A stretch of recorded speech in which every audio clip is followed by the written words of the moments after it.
Welcome to my channel, my friend. Let me ask you a question. Can love change a king's life? Can love be more powerful than a crown? Today, I will tell you a true story. A story of one man who had everything: power, money, a palace, but gave it all away for love. Would you do the same? Comment below. Have you ever felt that love is more important than everything else? Stay with me, because this story will open your heart, teach you English, and show you what real love means. Chapter 1. A Lonely Child. He was born a prince. His name was Edward. The world said, one day he will be king. But Edward did not feel special. He did not feel happy. He felt alone. His father was a strong man. His name was King George. He was tall and proud, but he was not kind. He did not smile. He did not like children. Sometimes, when Edward spoke too much, his father said, "Why is this boy always talking? He's too noisy. Be quiet." That hurt Edward's heart. His mother was Queen Mary. She looked beautiful on the outside, but inside, she was cold. When Edward cried, she did not come close. She did not hold his hand. She said, "It does not matter if a child is happy or sad. A child must be quiet and strong." But Edward was only a boy. He needed love. He needed care. They lived in a palace. It had 600 rooms, many bathrooms, many kitchens, many sitting rooms. But Edward had no place to feel safe. His room was big, but cold. His world was full of gold and empty of warmth. He had no brothers near him, no sisters to play with. Just walls, just silence. One night, he remembered something strange. The family was waiting for dinner. The cook sent the food, but it got lost in the palace. It took 20 minutes. His father got angry. He went to find it. And when he did, the woman carrying the food said, "I'm sorry. I forgot where to go. This house is so big." Edward laughed when he told that story. But at that time, it was not funny. It showed how lost everyone was, even the people inside the palace. Edward did not go to school like normal children. He stayed in the palace. A teacher came only for him. His name was Mr. Hansel. He had a red nose and never smiled. He gave Edward boring books. No pictures, just words. So many words. Edward looked out of the window. He dreamed. He thought about sunshine, not sentences. But Mr. Hansel did not like dreamers. He took a stick and hit Edward on the arm. "Look at the book," he shouted. Not the sky. Edward's arm turned red. His heart turned quiet. Every Friday, Edward had to go to his father. The teacher came too. The king asked, "What has my son learned this week?" And Mr. Hansel always said, "Not much, sir. He does not listen. He does not work." Then the king looked at Edward. His eyes were sharp. "What is wrong with you?" he asked. "Are you stupid? Why can't you learn like other boys?" Edward wanted to cry, but he could not. Crying was weak, and a king must be strong. So he said, "Sir, the lessons are boring, and Mr. Hansel hurts me." The king did not care. He said, "You are soft. You will never be a good king. Go to your room, and stay there until morning." And so Edward went to his room. Every day felt the same. Long hours. No play. No joy. Just quiet walls and sad thoughts. He had no friends. No one to talk to. No one to run with in the garden. He had toys, but they were not alive. He had clothes, but they gave no warmth. Later in life, Edward wrote about those days. He said, "I lived in the most beautiful house in England. But I was lonely. I was always lonely. I saw my mother only at dinner. I saw my father 3 or 4 times a week. But they never hugged me. They never said, I love you. Everything I did felt wrong. I was afraid all the time. Imagine that. You have everything. Castles, crowns, money. But you don't have love. You don't have someone to say, you're doing well. You don't have arms around you when you cry. Edward was a child, but he carried a heavy heart. People saw a future king, but inside, he was just a boy who wanted to be seen. Just a boy who wanted to be understood. He asked himself every night, why doesn't anyone care how I feel? He listened to the silence. It was louder than any shout. It told him, be strong, be silent, be perfect. But he was not perfect.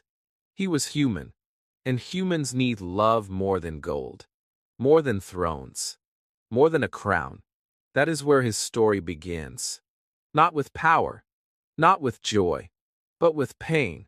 The kind of pain you carry when the world claps for you, but no one holds your hand. This pain stayed with Edward for a long time. It shaped him. It made him soft inside. It made him listen to people. It made him kind. It made him look for love everywhere, in smiles, in simple words, in the eyes of someone who tells the truth. One day, he would find that love. But first, he had to survive this silence, this palace of loneliness, this life with no laughter. He was a child with a crown, but no comfort. A boy in golden clothes, but with no warm hugs. And that is why, later, when love came into his life, he knew it was the most precious thing of all, because he had lived without it. And now, he would never let it go. Chapter 2. The Prince of Wales. Edward was now 16. He was not a child anymore. He was growing taller. His face was changing. His eyes were softer, but they also carried sadness. He wanted freedom. He wanted to walk in the streets. He wanted to feel like a real person. But the world around him only saw one thing, the next king. One day, his father called him to his room. It was spring. The sun was shining outside. But Edward's heart felt cold. He knew his father never called him just to talk. Something serious was coming. Edward, the king said, next month you will become the Prince of Wales. You must be ready. Edward looked at the floor. He did not smile. His father walked to a cupboard. He opened the door and pulled out some clothes. These are for the ceremony, he said. Edward looked at them, and his eyes filled with tears. The shoes were soft. The clothes looked like a skirt. The crown was small and gold. But it looked heavy to Edward. Father, he said slowly, I'm 16. I can't wear this. These clothes, they make me look like a girl. Why can't I dress like a normal person? His father's voice was sharp. Because you are not a normal person. You are the future king. You are different. You are special.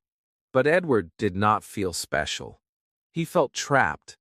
He felt like a puppet in a play he didn't choose. He cried. Not once, not twice, but for 2 whole days.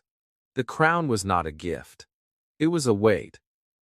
Then the day of the ceremony came, the 10th of June, 1911. The family traveled to a big castle in North Wales. The castle was old and cold. Music was playing. People were dancing. Cameras were flashing. Crowds were waiting outside. Edward stood still as his father placed the gold crown on his head. Everyone was smiling. Everyone was clapping. But Edward felt sick. He closed his eyes. I feel terrible, he whispered. Can we go home now? His father didn't listen. Not yet, he said. The people want to see you. You must wave. You must smile. So Edward walked slowly to the front of the castle. He looked down at the people. There were hundreds, maybe thousands. They were cheering. They were full of hope. They wanted to see a happy prince. But what they saw was a scared boy with red cheeks, and shaking hands. "Smile, Edward," the king said again. "You are happy." But Edward was not happy. He felt like he was in a dream, but not a good one. A dream where he had no voice. A dream where everyone expected him to wear the crown and say nothing. After a few more hours, the family returned to their home in Windsor. It was a long drive. The sun was setting. The sky was pink and orange. It was quiet in the car. Edward sat by the window. He took off his soft shoes and looked out. He thought about the people. He thought about the music. He thought about the cold gold crown on his head. He said nothing, but inside his heart, he made a promise to himself. Never again, he thought. Never again will I pretend. Never again will I smile when I want to cry. Never again will I wear something I hate just because others say I must. One day, I will choose. I will choose my life. I will choose my happiness. But that day was still far away. Right now, he was just a prince with tired eyes and a heavy heart. The world saw him and said, "What a lucky boy." But they did not know. They did not see the boy who cried for 2 days because of a skirt.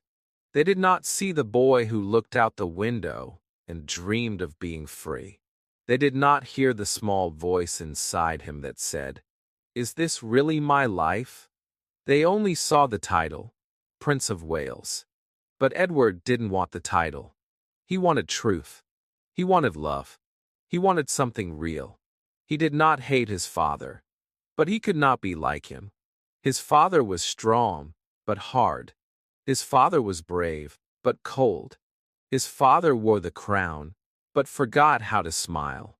Edward did not want that life. He wanted something different.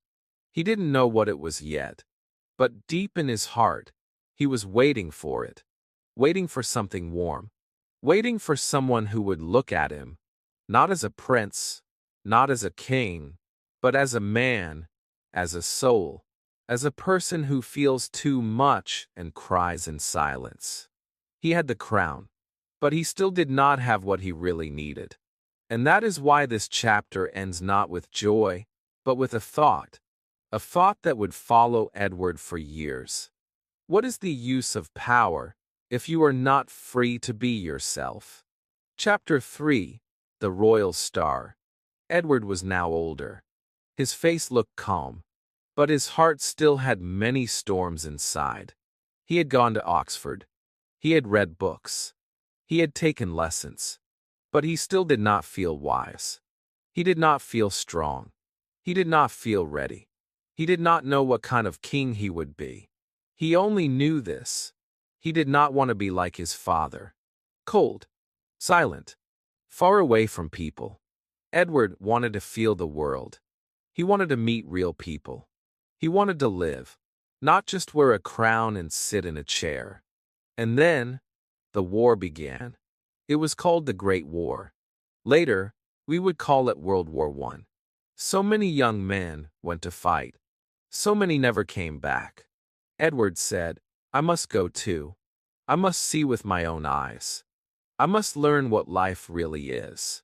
He did not stay in the palace. He did not hide in gold rooms. He joined the soldiers. He lived in a house with 25 men. He slept on a simple bed. He ate simple food. He walked in mud. He heard the sounds of guns. He smelled blood and fire. But something strange happened. He felt more alive than ever before. The other soldiers did not treat him like a prince. They treated him like a man. At night, they sat around the table and talked. They talked about their mothers, their homes, their wives, their jobs, their hopes. Edward listened. Edward spoke. Edward laughed. And slowly, his heart started to heal. He felt like a person, not a puppet, not a symbol, not a boy in a box, but a person who could smile and be smiled at, a person who could laugh and not be punished, a person who could be free, even just for a few minutes. But war is not only stories and smiles. War is also paying. One day, in 1916, Edward's driver took him to a town in Belgium. The name of the town was Loos. It was cold. The sky was gray. The streets were broken. Edward walked up a hill and looked down. He saw men running. He saw smoke.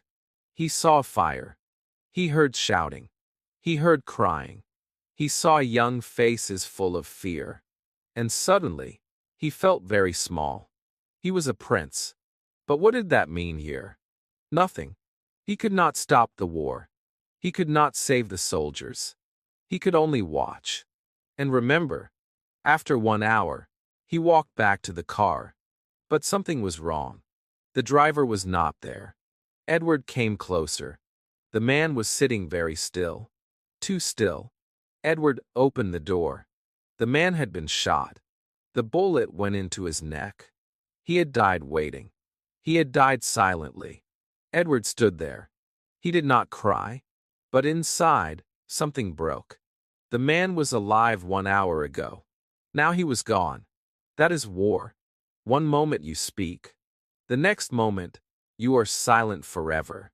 When the war ended in 1918, Edward came home. The palace was the same. The golden walls. The big chairs. The quiet dinners. But Edward was different now. His heart was full of new thoughts. He had seen death. He had seen pain. He had seen real people with real problems. And he could not forget them. One night, he sat with his father at dinner. The fire was warm, but the room was cold. Edward looked into the flames and spoke softly. "I don't understand," he said. "The war is finished. But the world is still sad. There are still so many poor people. So many hungry. So many lost. Why? Can't we do something?" His father did not smile. But he answered in a serious voice.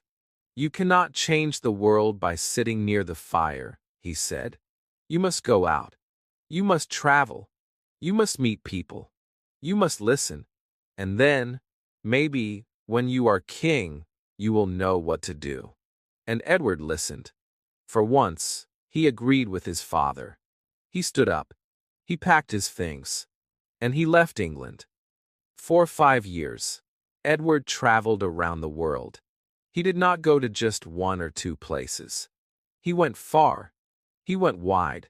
He saw mountains. He saw deserts. He saw cities and villages. He walked through crowds. He saw smiles and tears.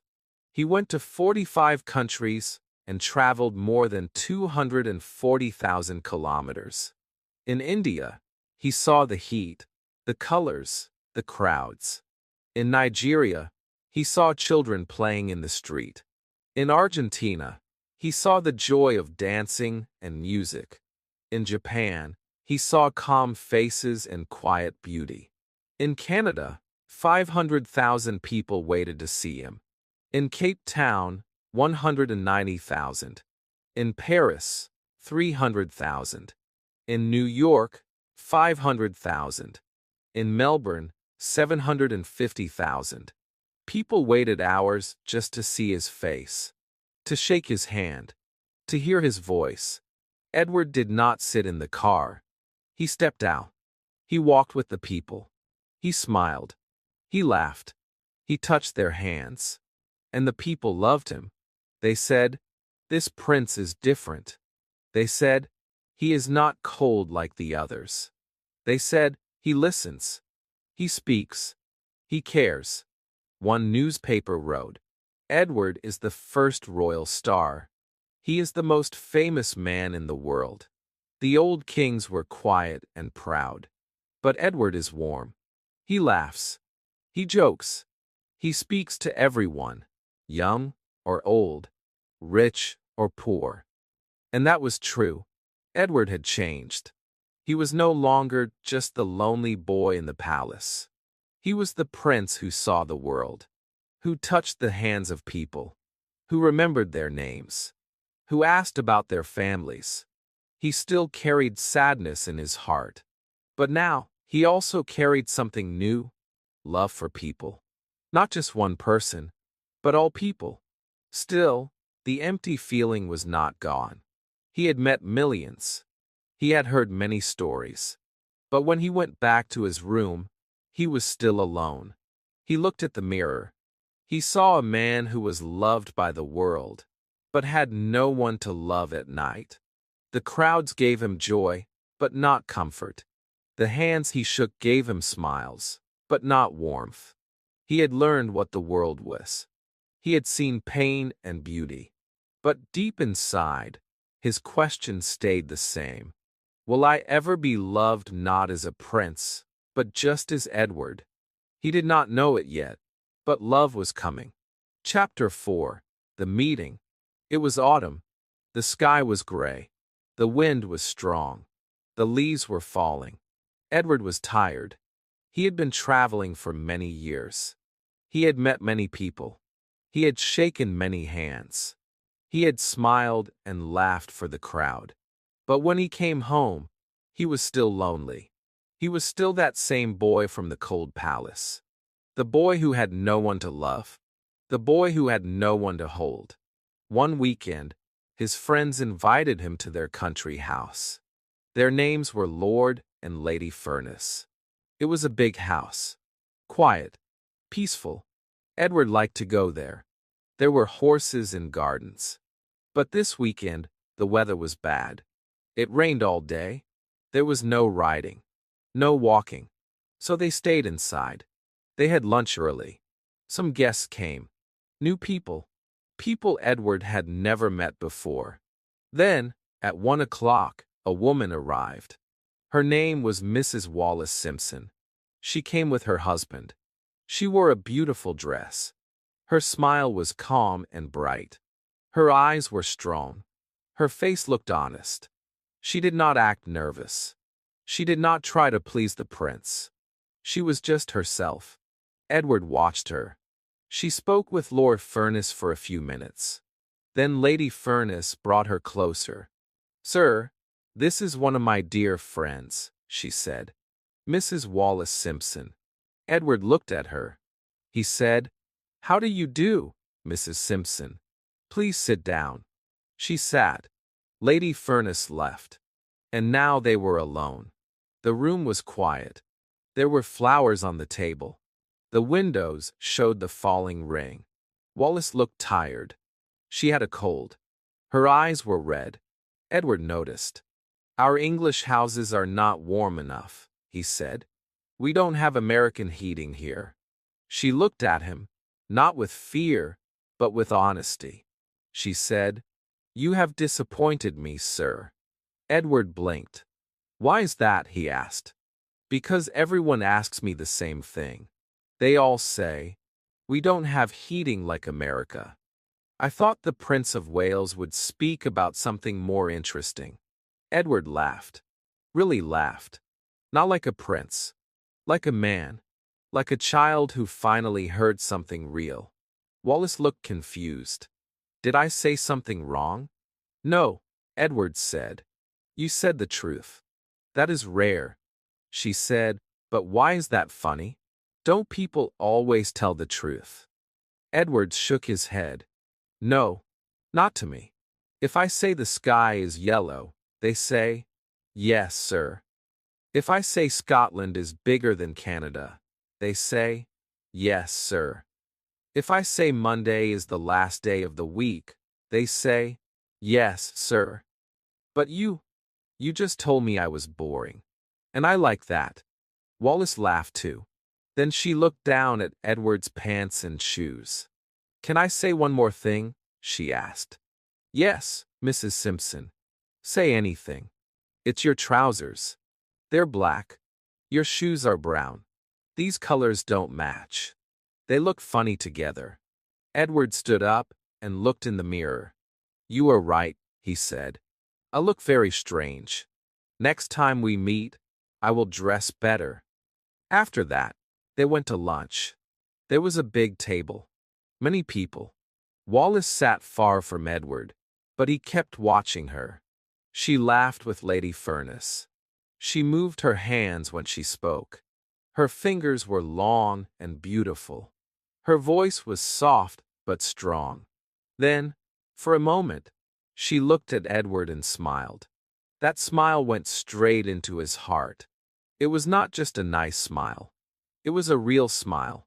And Edward felt warm. He had not felt that in years. After lunch, Wallace stood up. "We have to leave now," she said. "There is another party in London." Edward wanted to stop her. He wanted to say something. But he did not know what to say. He stood there, quiet. They shook hands. Her fingers touched his palm. Then she walked away. He sat down next to Lady Furness. "Tell me about Mrs. Simpson," he said. "What do you want to know?" she asked. "Everything," he said. Lady Furness smiled. "Then come walk with me in the garden. I can speak more freely there." They walked slowly under the trees. The rain had stopped, but the leaves were wet. The garden was quiet. Edward listened. And Lady Furness began to tell him Wallace's story. Edward did not know it then.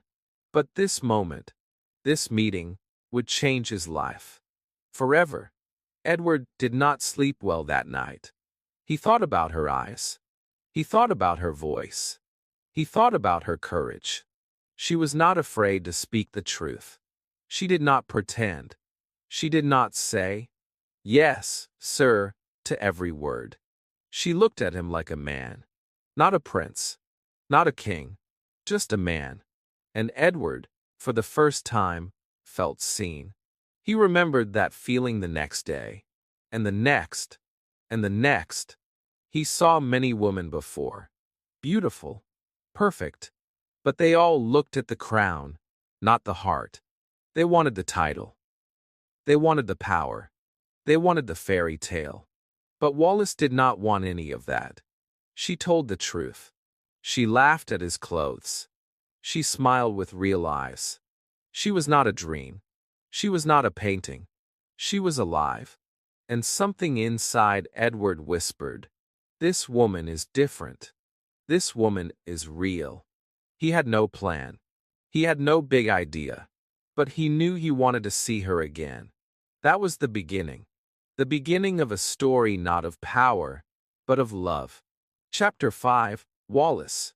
After that weekend, Edward could not stop thinking about her. Her face stayed in his mind. Her smile was clear. Her voice was strong. Her words were still in his ears. He remembered how she looked at him. Not like a prince. Not like a king.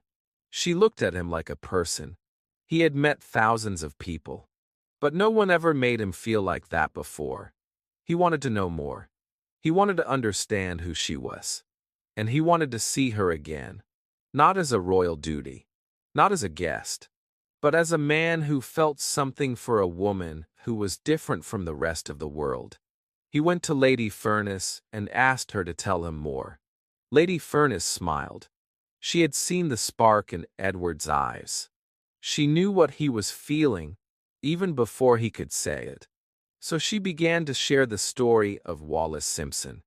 Her life was not easy, Lady Furness said. She was born in Baltimore, in the United States. She never saw her father.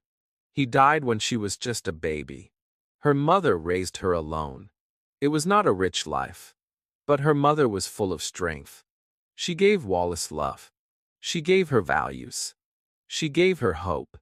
Wallace grew up like many other girls. But there was always something special about her. She was bold. She was curious. She asked questions. She did not wait quietly in the corner. She wanted to live a full life. She wanted to travel. She wanted to see the world. She wanted more than just dresses and dinners. She wanted to feel alive. When she turned 20, she married a man named Winfield Spencer. At first, things were good. They laughed. They dreamed. They traveled. But life is not always kind. One day, Winfield lost money in the street. It was not much, but it changed everything. He came home angry. Very angry. He drank. He shouted. And then he hit her. Edward listened in silence. He looked at the ground. He closed his eyes. He could almost feel the pain Wallace must have felt that night.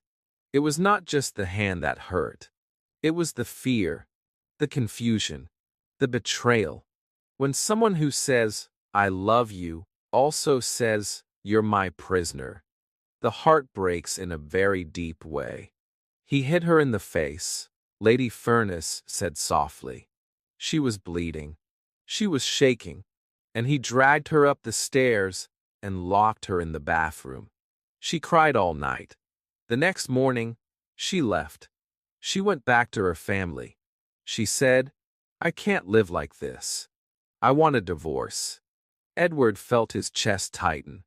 Wallace had lived through something so dark, and yet she smiled so brightly. She spoke with courage. She looked at the world with clear eyes. He respected her even more. After the divorce, Wallace met another man, Ernest Simpson. He was kind. He was calm. They got married. They moved to London. They had a nice flat. Life was quiet. But something was missing. Maybe love. Maybe connection. Maybe joy. No one knows for sure. But when Wallace and Edward began to see each other again and again, at parties, at dinners, at small events, something started to grow. Something soft. Something slow. Something strong. Edward said later, "She understood life. She was not like the woman I usually met. She was real. She talked about books, about art, about pain, about dreams. And I started to open my heart to her. We had no secrets. I told her everything. I had never done that with anyone before. And Wallace, too, started to feel something."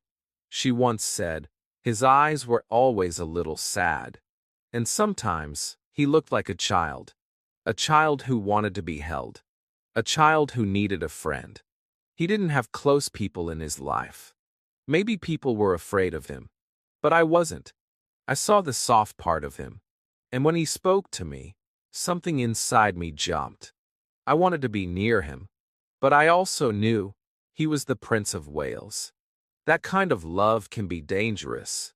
Their connection grew slowly. It was not a fairy tale. It was not fast or loud. It was two people who had been lonely for too long. Two people who knew pain. Two people who did not want to wear masks anymore. They met again and again. They laughed. They walked. They sat in quiet rooms. They listened. They looked into each other's eyes. And something unspoken passed between them. In June of 1933, Edward gave a birthday party for Wallace. It was small, but every detail was perfect. The music, the food, the flowers. It was not a royal event. It was not for show. It was from his heart. And Wallace felt it. She saw it. She understood what he was saying without words. "I see you. I care for you. I want you close." After that, Edward started to visit the Simpsons' flat more and more. Almost every day, he came with books, with music, with thoughts. He wanted to be around her. Not just when the world was watching, but when the world was quiet.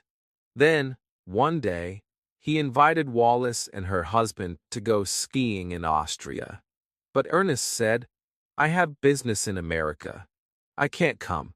But maybe Wallace and her aunt can join you." That trip changed everything. Wallace later wrote, "We went to Austria as friends. But when we came back, we were in love. It was like a dream. I didn't expect it. I didn't plan it. But it happened." Edward had found what he was looking for. Not a princess. Not a queen. Not someone perfect. But someone who spoke the truth. Someone who had lived.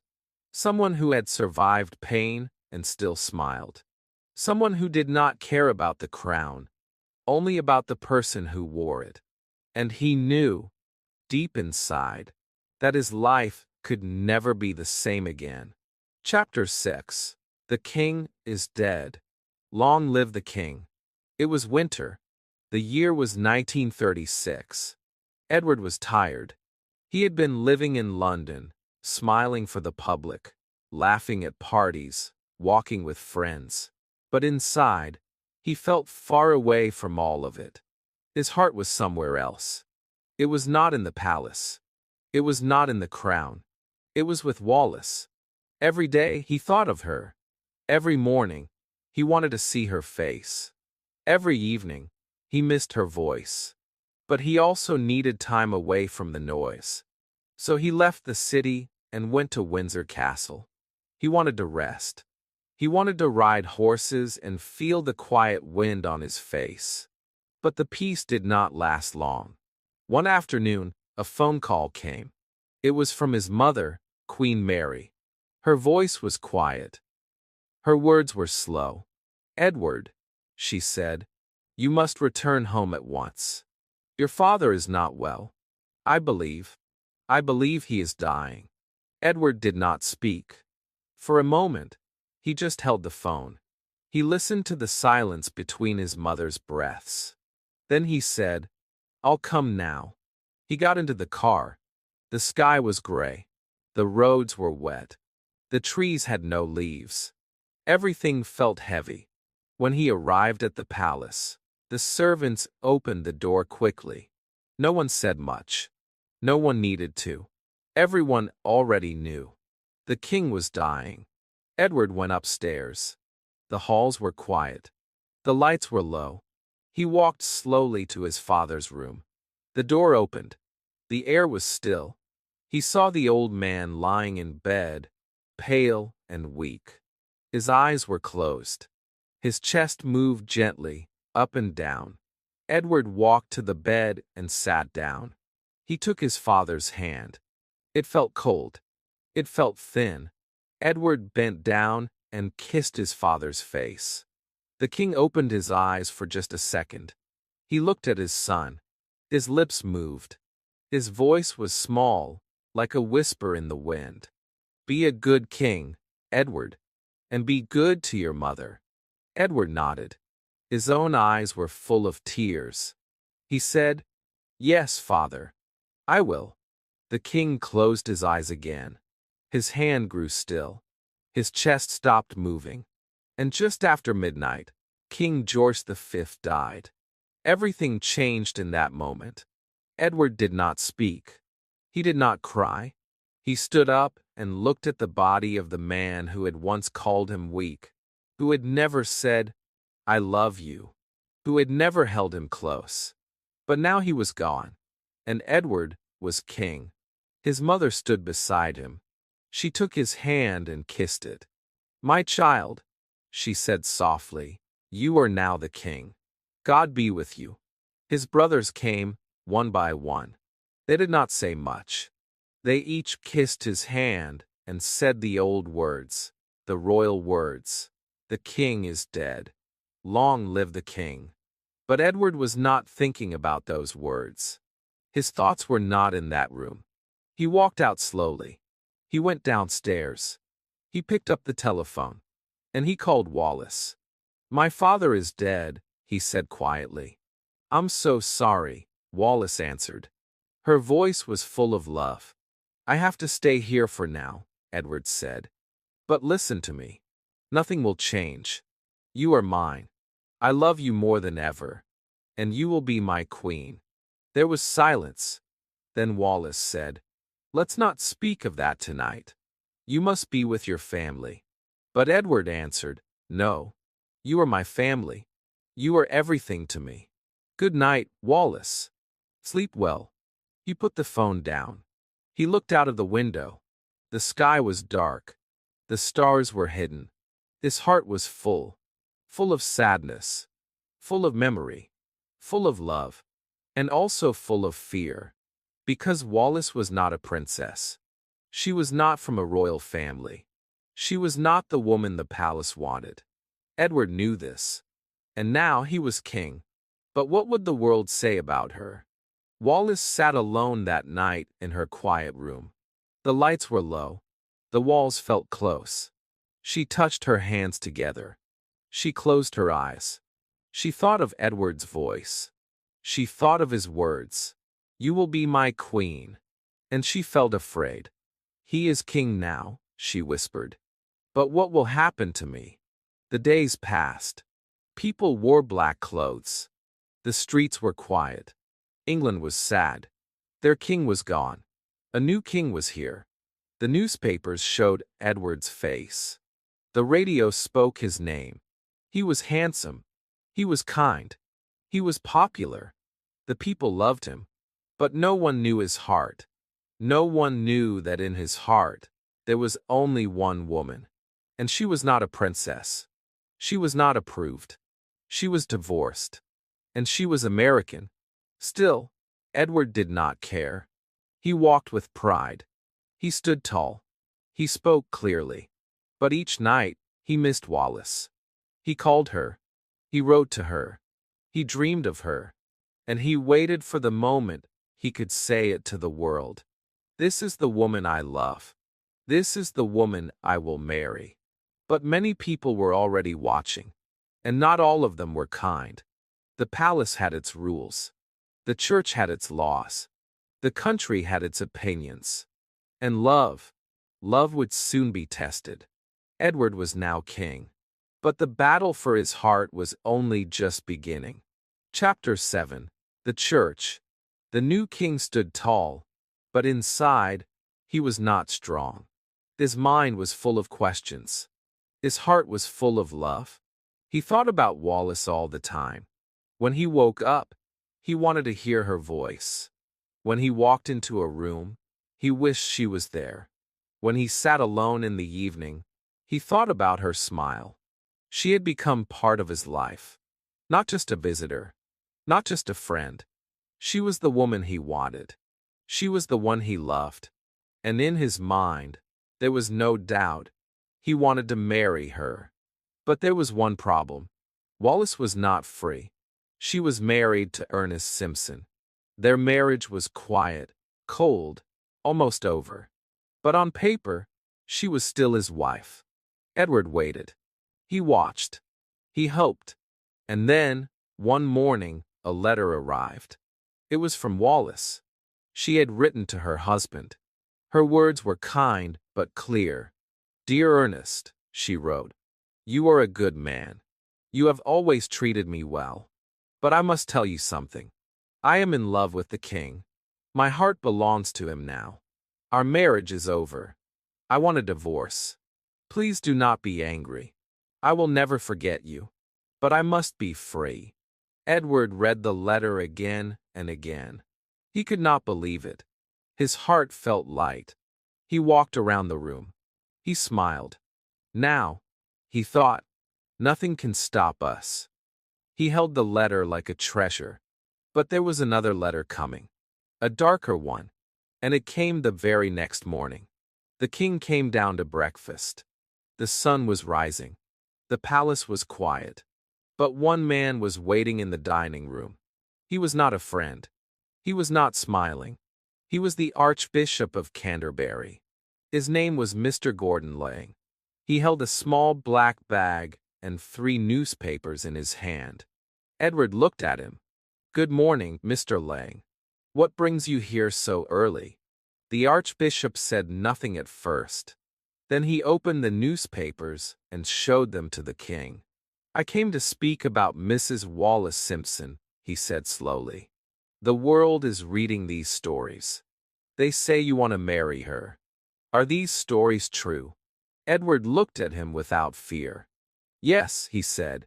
"They are true. Wallace will be my wife." The Archbishop shook his head. "That is not possible.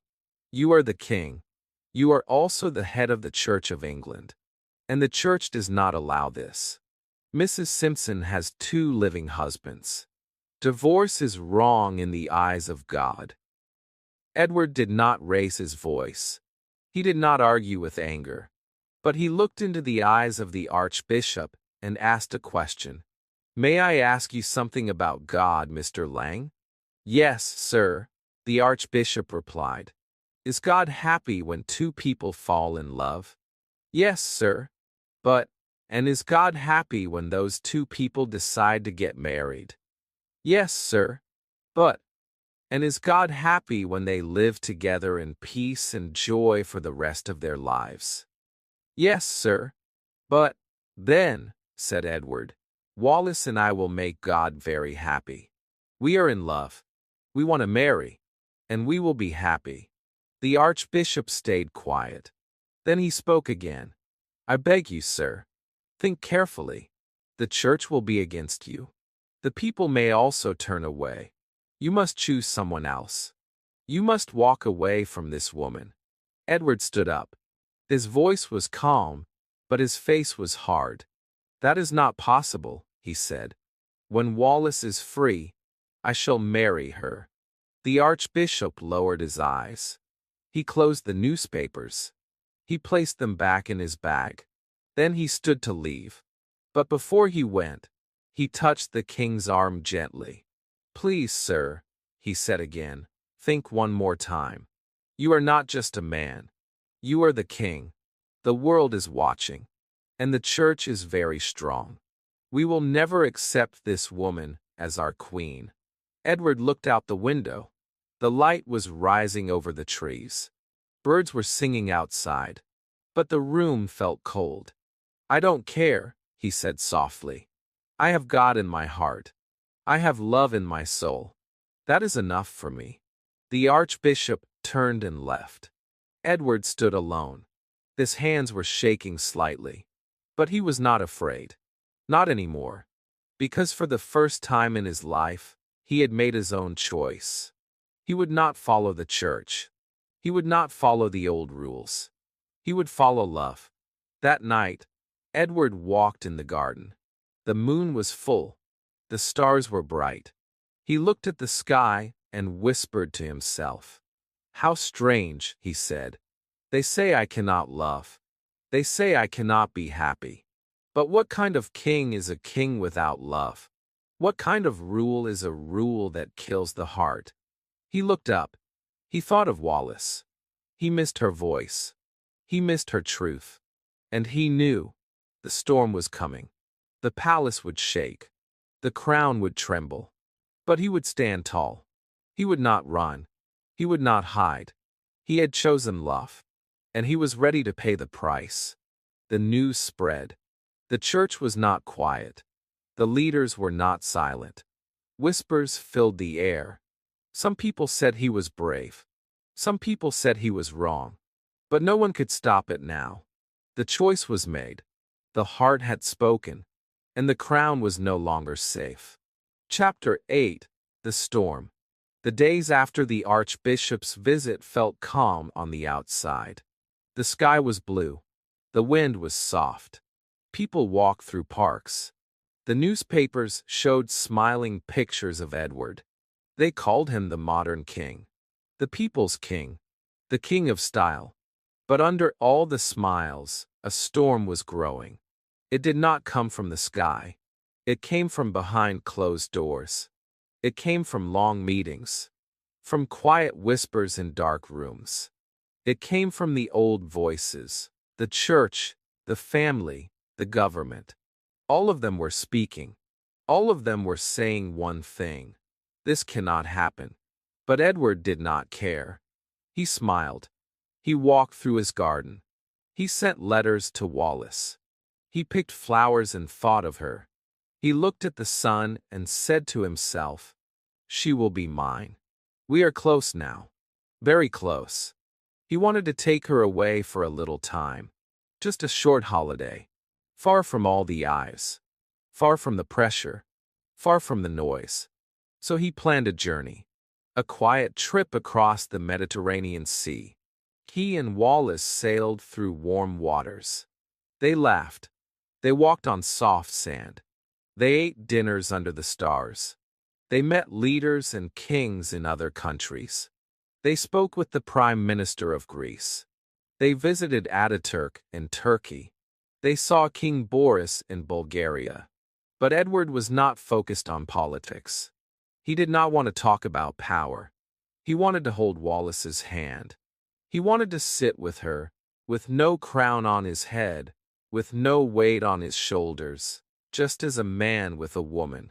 A man who had found love and wanted to keep it. One afternoon, the sun was hot. Edward took off his shirt. He wanted to feel the sun on his skin. He lay back in a chair. He closed his eyes. For the first time in weeks, he felt peace. But he did not see the man hiding behind the wall. A young photographer was there. With a camera. Quiet. Quick. He took a photo of the king. No shirt, no socks, no tie, and sent it to the newspapers. The photo went everywhere. When Edward came back to London, there was a letter waiting for him. It was from an ordinary man. Not a politician. Not a priest. Just a citizen. His name was Mr. Albert Thompson. He lived in Birmingham. He wrote, "Dear Sir, I saw a picture of you in the newspaper this morning, and I felt sad. I have never seen a king dressed like that before. No shirt, no tie, no hat, no socks, just short trousers. You look like a boy on the beach. But you are not a boy. You are the king, and I expected more from you." Edward smiled at the letter. Then he laughed. Then he threw it into the fire. He said, "Let people talk. I want to be real. I want to be human." But that fire was not small. That fire had started to spread. People in power were watching, and they were not smiling. Soon after, the Prime Minister, Mr. Stanley Baldwin, came to see Edward. He was polite, but serious. He did not smile. He did not bring good news. "Sir," he said, "you want to be modern, but the people don't like it. They want a king who follows tradition. And they are also reading about Mrs. Simpson." Edward looked at him. "And what do you think?" he asked. Mr. Baldwin sat down slowly. He looked tired. He looked worried. "She has been married twice," he said. "Her first husband is alive. Her second husband is still your friend. You must understand what that means. The law is clear. The church is firm. You cannot marry her and remain king." Edward stood up. He walked to the window. He looked out at the garden. He thought of Wallace picking flowers. He thought of her laugh, her eyes, her voice. "I cannot live without her," he said. The Prime Minister said nothing for a moment. Then he said quietly, "Then there is a storm coming." The words were simple, but heavy. They filled the room. Edward did not speak. He knew what was coming. He had felt it in the wind. He had seen it in the eyes of his mother, in the hands of the church, in the soft warnings of his friends. He knew that love would cost him. That night, Edward sat with the Prime Minister for many hours. They talked. They argued. They listened. They did not agree. There were many questions. But at the end, there was only one answer. One truth. And Edward spoke it clearly. "You say she cannot marry a king. Then I will not be king. I will give the crown to my brother. I will walk away. I will leave this country. I must follow my heart. You tell me it's a crime to love. You tell me it's wrong to be happy. What a strange world we live in." He picked up the phone. He called Wallace. His voice was quiet. "The Prime Minister says a storm is coming," he said. "So I want you to leave. Go to France. I will call you soon." Wallace said goodbye. She packed her bags. She stepped onto a boat. She watched the land disappear behind her, and her heart felt heavy. Edward went to his mother next. He entered the room slowly. She was sitting near the window. Her face was hard. Her eyes were cold. She did not look at him with love. She looked at him with disbelief. "Do you understand what you are doing?" she asked. "Look outside that window. There are 400 million people who call you king. They trust you. They need you. And now you will leave it all for that woman." Edward's voice was soft, but his words were clear. "Yes, mother. I love her." The queen stood up. "Love," she said. "You are the king. You must love your people. You must love your duty." Edward looked down. But I am also a man, he said, and I can't pretend anymore. She did not hug him. She did not cry. She only turned away. Go, she said. But know this. When you leave, you lose more than a crown. You lose your family. You lose your country. You lose everything. That night, Edward called Winston Churchill his old friend. His voice shook. I have some sad news, he said. I am leaving England. I am never coming back. George will be king. Churchill was shocked. No, sir, he said. You are free. You must fight. Edward said, I've seen war. I don't want to fight again. Churchill said, but the people love you. Edward looked at the floor. Perhaps, but love is not enough for them. It is enough for me. Chapter 9. The Woman I Love. The day was quiet, but Edward's heart was not. He stood near the window of Buckingham Palace and looked down at the streets. They were full. People stood shoulder to shoulder. They held signs. Some were crying. Some were singing. Some were just silent, looking up. One voice shouted through the dark, Edward, we love you. Another shouted, Long live the king. And again, long live love. Inside the palace, the rooms were still. But Edward could feel the voices reaching him. They came through the walls, through the windows, into his chest, into his heart. He put his hand on the glass and whispered to himself, Why is this happening? What have I done wrong? The door opened. It was Winston Churchill. Edward turned around and tried to smile. But the smile was weak. It did not stay. He walked slowly to the table and sat down. This is my last night in England, he said. The last night in the only home I've ever known. Churchill said nothing. He understood. Edward stood up again. He walked to the window. His face was tired. His shoulders were low. But his voice was still calm.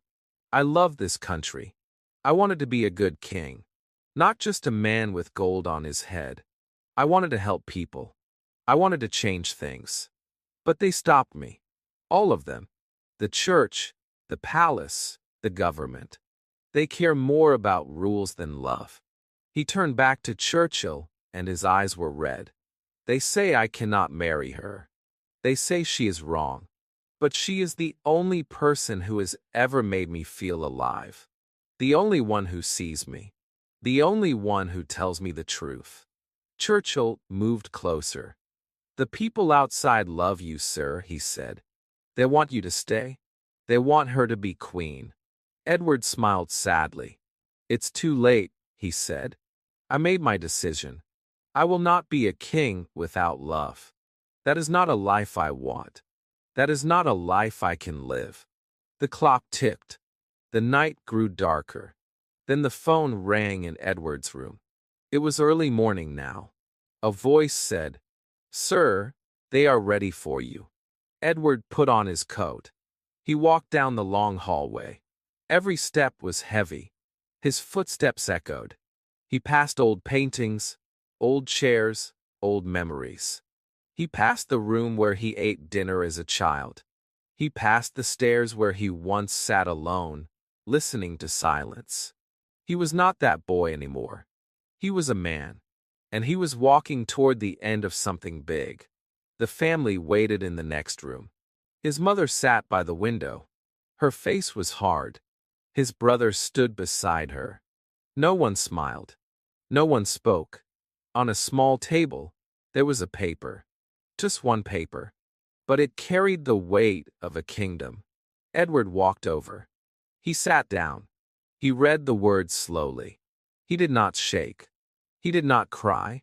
I, Edward the Eighth, King of Great Britain, King of India, King of Australia, King of New Zealand, King of Canada, King of Kenya, King of Nigeria, King of Burma, King of Malaya, King of Singapore, and King of 32 other countries, have today given the crown to my brother George.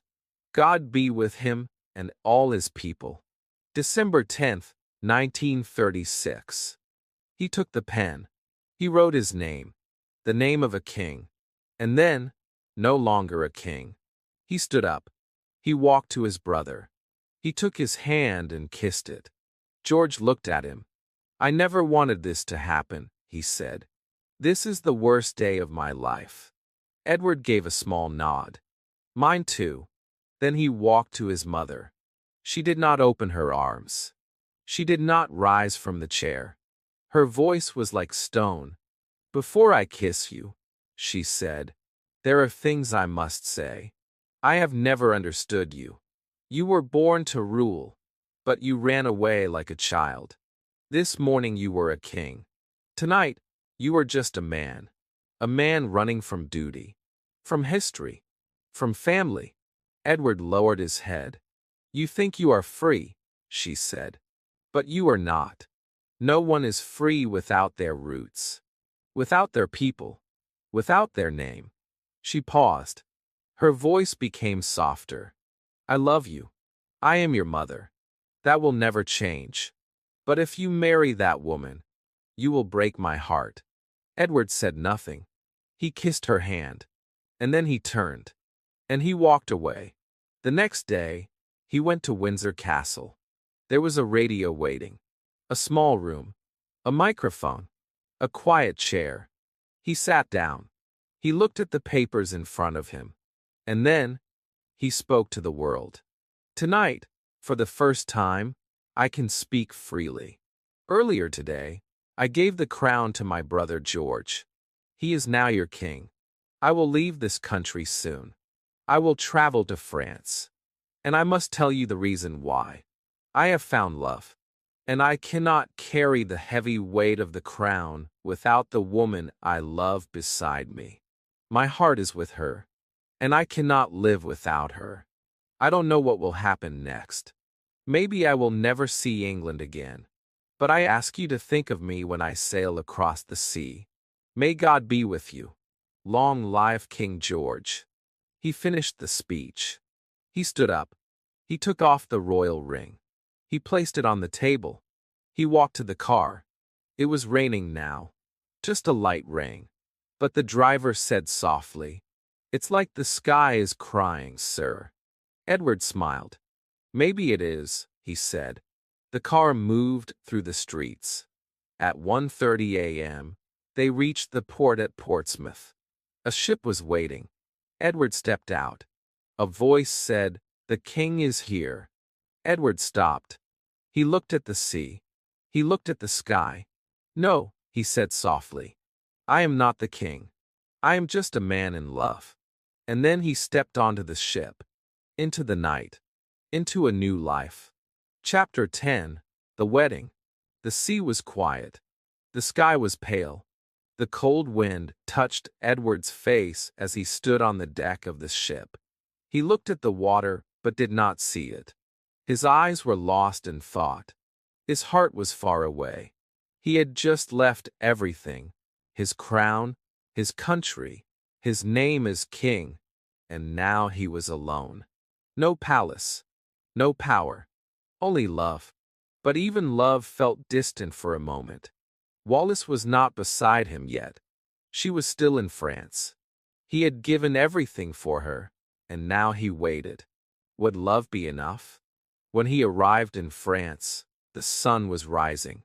It was a new day, a new life, a life without rules, without orders, without the cold hand of duty, but also a life with no palace walls, no long lines of servants, no guards at the door. He stepped onto the shore. People watched him. Some smiled. Some just stared. He was no longer a king. But he was still a man who had shocked the world. That morning, he picked up the telephone. His hand shook a little. He dialed the number. And when he heard her voice, something inside him softened. He was no longer a prince. No longer a ruler. But he was still hers. "Did you hear me on the radio?" he asked. "Yes," she said. "Of course I did." "And how did you feel?" he whispered. Wallace was silent for a second. Then she spoke, with emotion in every word. I was sitting in my room, alone. I listened to your voice. And I cried. I put my hands over my face. I could not stop the tears. You gave up everything for me. You left your crown. You left your family. You left your whole world. And I love you. I love you more than I can say. With me, you will be the happiest man in the world. Edward smiled. I already am, he said. You are everything I need. You are my home now. The days passed slowly. Edward lived in France, and Wallace stayed nearby. But they did not meet right away. The world was still watching. Newspapers still wrote about them. People still talked in the streets. But Edward did not care. His decision was final. His heart was full. He had chosen love. Now, he just wanted to make it complete. 6 months later, they married.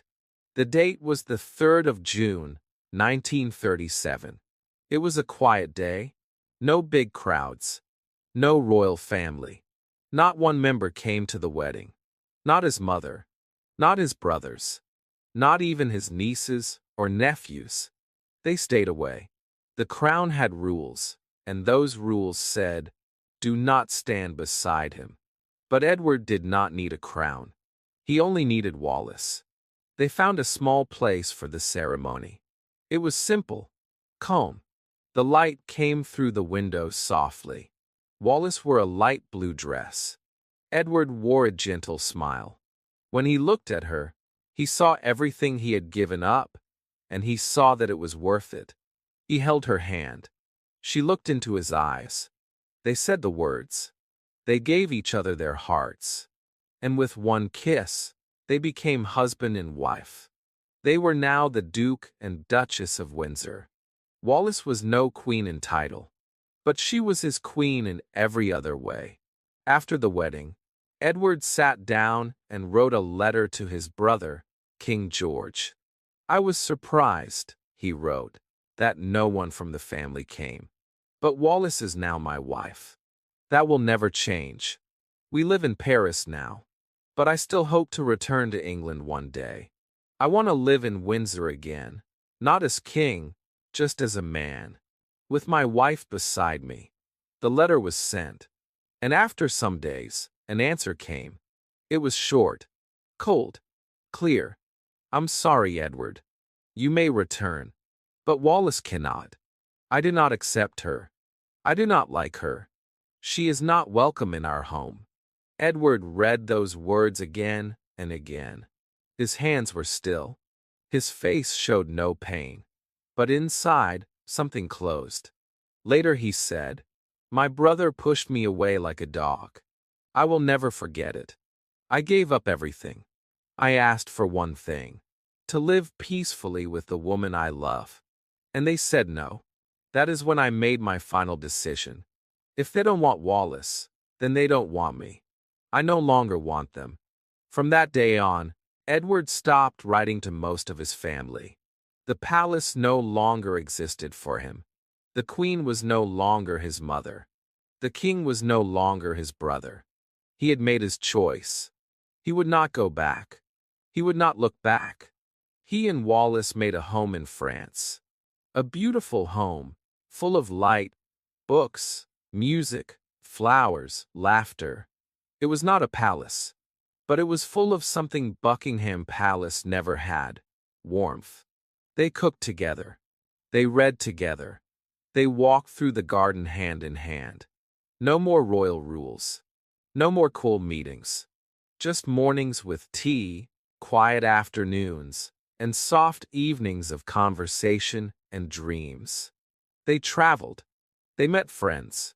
They smiled for the world, but they lived for each other. They were happy, and when the world called their love strange, they didn't listen, because they knew the truth. They had chosen what many could not. They had chosen real love over titles, feelings over fear, hearts over history. The world kept changing. Kings came and went. Wars rose and ended. New faces appeared in the newspapers, but Edward and Wallace stayed together. Through every year, through every season, through joy and through silence. People asked, was it worth it? And Edward always said the same thing. Yes, every single day. I lost a crown, but I gained a heart. I lost a kingdom, but I found peace. Wallace once whispered to a friend, he gave up the world for me. And in return, I gave him the only thing he ever wanted, to be loved, simply, deeply, and forever. Chapter 11. Paris. Paris was a new beginning. It was not England. It was not home. But it was peaceful. And Edward needed peace. Wallace needed peace. Together, they needed space to breathe, to laugh, to love without fear. In Paris, there were no palace walls. There were no royal rules. There were no men in black suits watching them. In Paris, there were only small streets, quiet cafes, soft lights, and the feeling of freedom. It was not the same life, but it was the right one. They found a house. It was beautiful, but not too big. There were trees around it. Birds sang in the morning. Flowers grew along the windows. The rooms had warm light. There were old books on the shelves. There were soft chairs by the fireplace. They made it their own. Slowly, carefully, with love. Edward did not miss gold furniture. He did not miss the cold, shiny rooms of Buckingham Palace. He had something better now. Comfort, love, laughter. A real home. They gave parties. Small ones. Happy ones. They invited artists, writers, travelers, friends from many countries. Wallace dressed in beautiful clothes. Edward smiled more than ever before. They traveled together. They visited new places. They walked side by side, not as king and queen, but as two people who chose love. They laughed over simple food. They sat under the stars. Sometimes they danced in the living room with no music, just because they could. No one told them what to do. No one told them how to live. It was the life they built with their own hands, not given, but chosen. Years passed like soft wind. In 1952, Edward's brother George died. He had been king since Edward stepped down. He did what was asked. He followed the rules. And when he passed, Queen Mary, Edward's mother, was still alive. Edward returned to England for a few days. He went alone. Wallace stayed in Paris. She said, "It's your family, not mine." Those words were simple, but full of truth. Wallace never forgot how the royal family had treated her. They didn't accept her. They didn't invite her. They didn't look at her with kindness. She had never been welcome, and even after so many years, she did not forget. Edward walked through Windsor quietly. The gardens, the halls, the rooms where he once played as a child, the halls where he was told, "Be strong, be silent." He remembered the echo of his father's voice, the cold eyes of his mother, the loneliness of being a prince. He did not cry, but he felt something heavy inside. He did not stay long, and when he returned to Paris, he hugged Wallace for a long time. She held his hand and said, "I'm glad you're back." And Edward said, "So am I." Then in 1966, something unexpected happened. They met Queen Elizabeth, the daughter of King George. The meeting was short, at a small party, just a few people. But something beautiful happened. The young queen looked at Wallace. She smiled. She kissed her cheek and touched her arm gently. Then she turned to Edward and said, "Wallace is so beautiful, Uncle. I think you're a lucky man." Edward smiled. His eyes became wet, not with sadness, but with soft joy. Later, he wrote, "That day, Elizabeth was kind. She treated us with grace. I will never forget it. But still, I ask myself, why couldn't my mother say those words? Why couldn't my brother? But he didn't stay in that thought for long. He had Wallace, and she was enough. In 1969, they appeared together on television. It was simple, a soft interview. The camera showed them sitting close. Wallace in her favorite dress, Edward smiling quietly. Someone asked, "Do you argue?" Wallace laughed. "No, not really," she said. "But there's one thing I don't like. He's always late. Always. It doesn't matter who he's meeting, a queen, a president, a friend. He can never arrive on time. I've tried to change him, but it's impossible." Edward laughed too. He touched her hand gently. "I know I'm late," he said, "but not on our wedding day. I arrived at the church 20 minutes before you." Wallace smiled. "Yes, that's true," she said, and they both laughed. It was a soft moment, a human moment, not a royal performance, not a cold interview, just two people in love. One newspaper wrote, "You could see real love in their eyes." They forgot the cameras. They forgot the world. They were just two people who had chosen each other, again and again. Wallace became famous for her jewelry. She had pieces from all over the world. Bright stones, beautiful rings, elegant necklaces. People often asked her, "What do you love the most?" She smiled and said, "After my husband, I love my jewelry." And Edward always said, "I give her gifts not just for beauty, but to say thank you. She has given me more happiness than any crown ever could." But then, one day in May 1972, Edward fell sick. His breathing was slow. His hands were cold.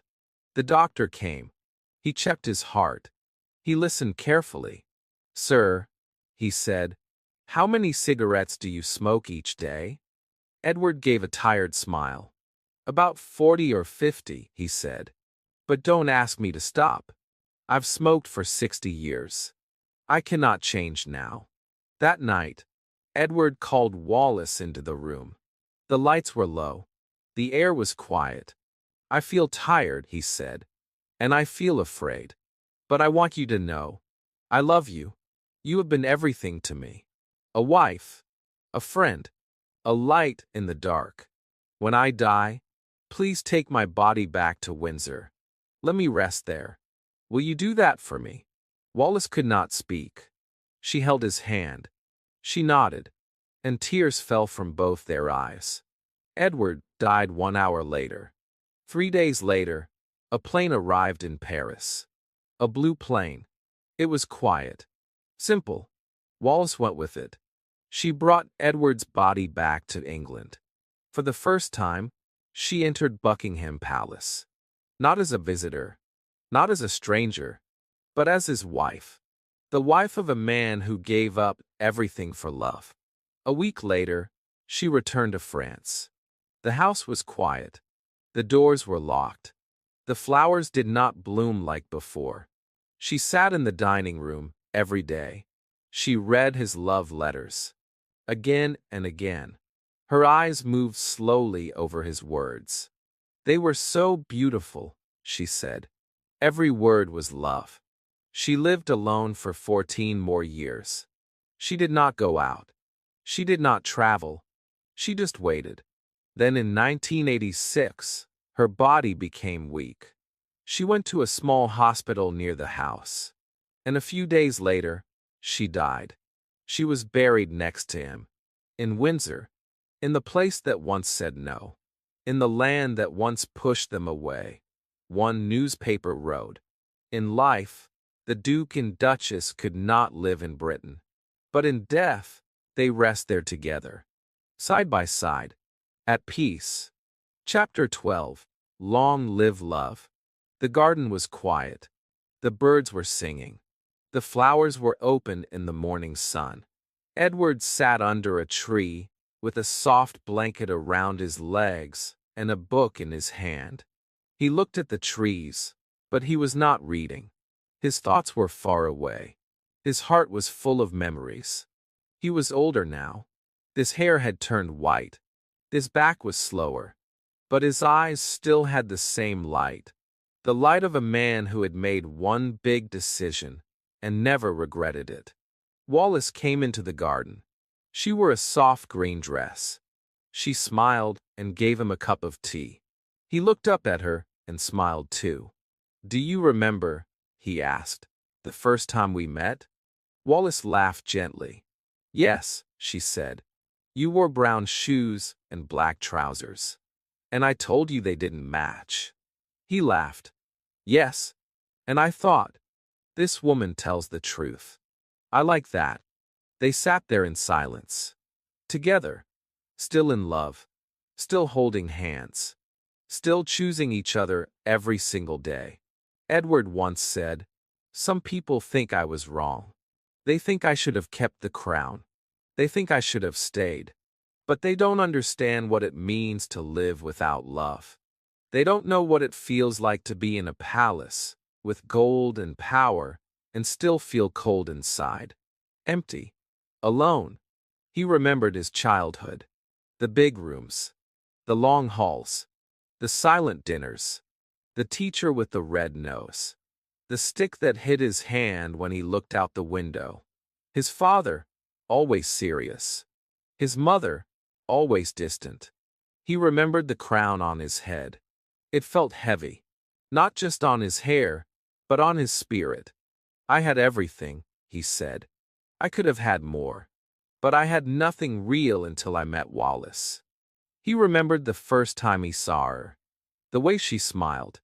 The way she spoke without fear. The way she saw through him. The way she laughed at his clothes. The way she made him feel human. They were married now for over 30 years.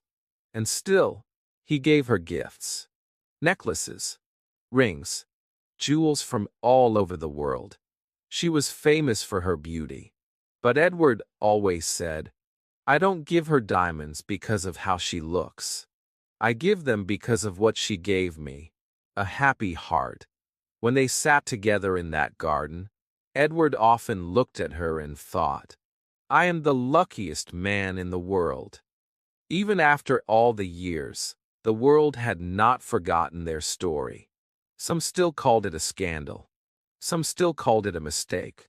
But more and more people called it what it truly was, a love story. A man who gave up power for peace. A man who walked away from a throne to walk beside the woman who made his heart feel alive. One afternoon, Winston Churchill visited. He sat in the garden with Edward and Wallace. They drank tea. They spoke of old times. And then Winston said something he had once said long ago.